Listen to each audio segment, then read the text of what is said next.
All right, top of the morning to ya. Okay, because it's literally the top of the morning. It's 12 o'clock. Hope everybody's having a good day.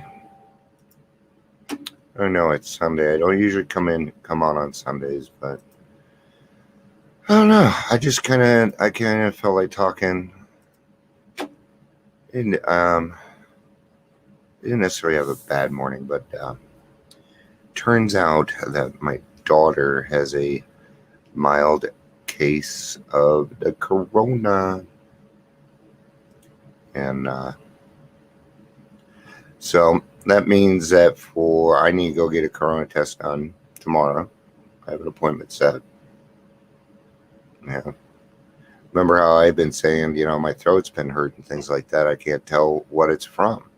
I don't really feel sick, but we gotta take precautions, right? So yeah, if we could throw some prayers at my daughter, I would appreciate that, and my family, because all of my kids are over there and my grandkids. Well, not all of them, but most of them.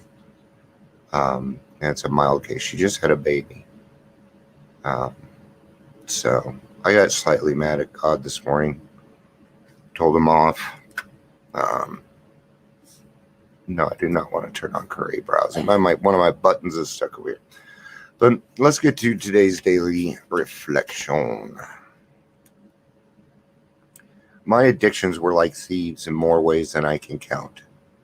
They robbed me not only of money, property, and other material things, but of my dignity and self-respect, while my family and my friends suffered right along with me.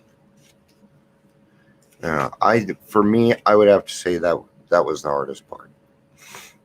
And no, I don't have any regrets, but doesn't mean that I don't, I don't think feeling bad about something like this necessarily goes away, right? At least not for me. It's always sitting there. That guilt always wanted to pounce on me for, well, I used to call myself an absentee father. I was, but I'm not anymore. And I'm glad that verbiage has left, because I'm not that person. But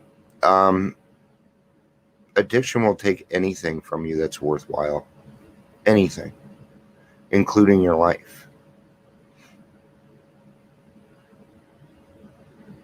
My addiction also robbed me of the ability to treat myself properly, as God would treat me.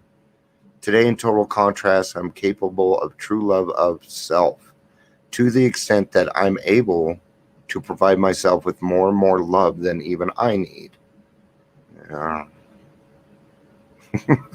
So I give that love away to other people in the program. Okay, I get what you're saying. You have such abundance of love that you're giving some of it away.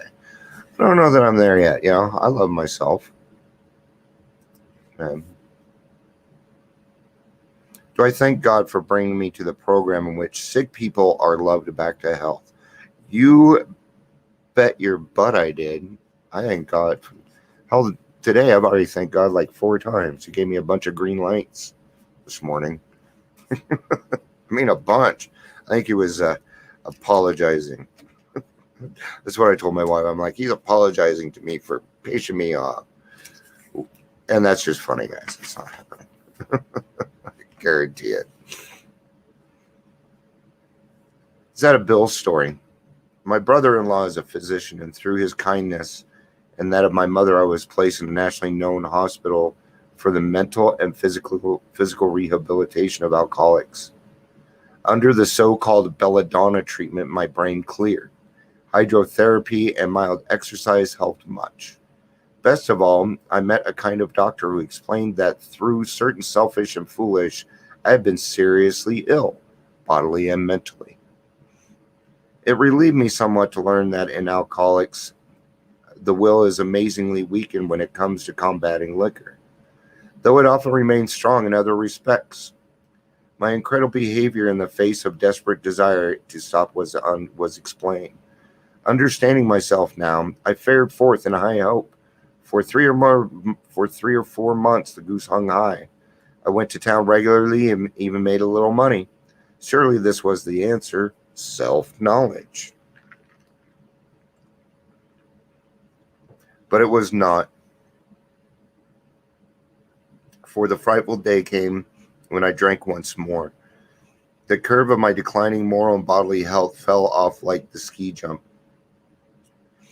After a time, I returned to the hospital. This was the finish, the curtain, it seemed to me. My weary and despairing wife was informed that it would all end with heart failure during delirium tremens, or I would develop a wet brain perhaps within a year. She would soon have to give me over to the undertaker or the asylum. They did not need to tell me. I knew, and I almost welcomed the idea.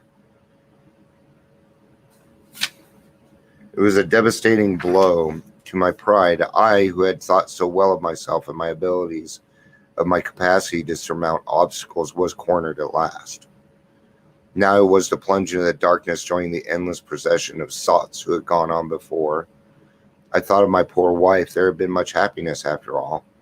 What would I not give to make amends? But that was over now.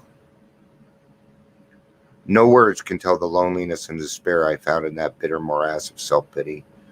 Quicksand stretched around me in all directions. I had met my match. I had been overwhelmed. Alcohol was my master.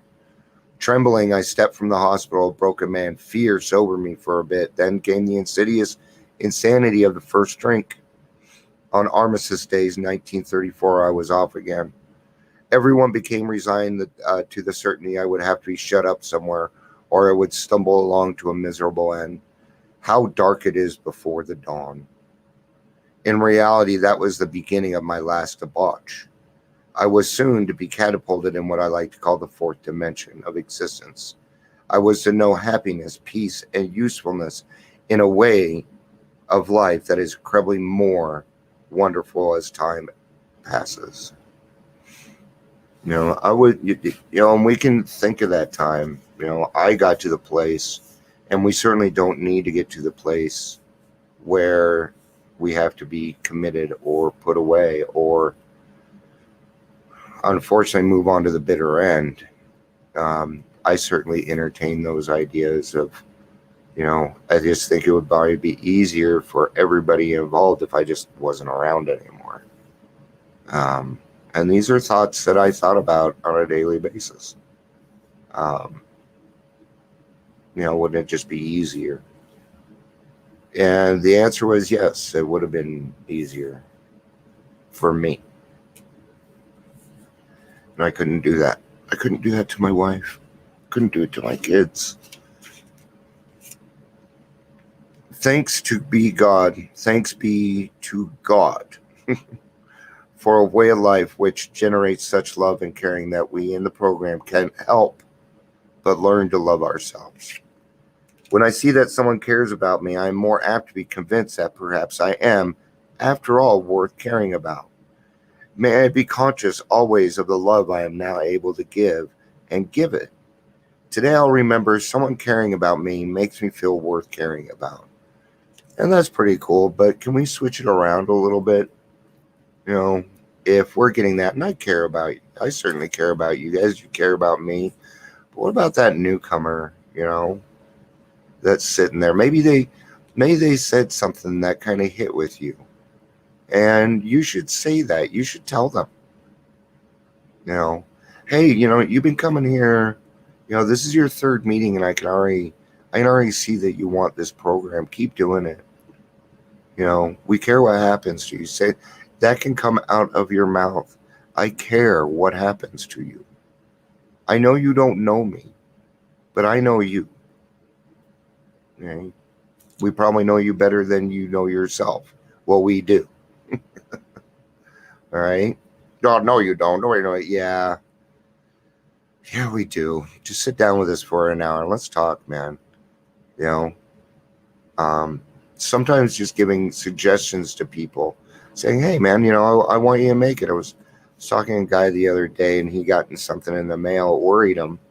I'd never talked to this kid before. It's name came to me through the grapevine, and he's having some problems with the, he's never been in trouble with the law before, right? So we were able to sit down and talk, and he's probably going to get community service and have to pay some money.